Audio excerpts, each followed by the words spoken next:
مجاہد سے مروی ہے، وہ کہتے ہیں کہ ابلیس کے 5 لڑکے ہیں، ان میں سے ہر ایک کو اس نے ایک کام پر متعین کر دیا ہے۔ پھر مجاہد نے سب کے نام ذکر کیے ہیں کہ وہ صبر، عود، مسنوت، واسم اور زنبور ہے۔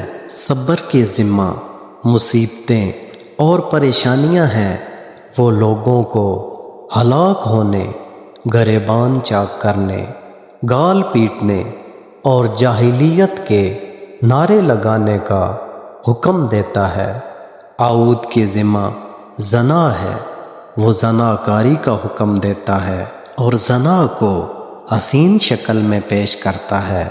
مسنوت کے ذمہ جھوٹ ہے، وہ جھوٹ کو سنتا ہے اور جب کسی آدمی سے ملاقات ہوتی ہے تو اس کو جھوٹی خبریں بتاتا ہے۔ وہ آدمی اپنی قوم میں جا کر کہتا ہے، میں نے ایک شخص کو دیکھا جس کو چہرے سے جانتا ہوں، نام سے نہیں، اس نے مجھ سے ایسا ایسا بیان کیا۔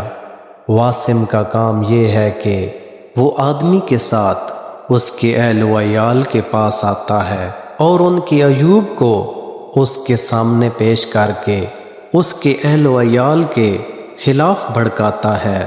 زنبور کے پاس بازار ہے، بازار میں اس کا جھنڈا گاڑ دیا جاتا ہے۔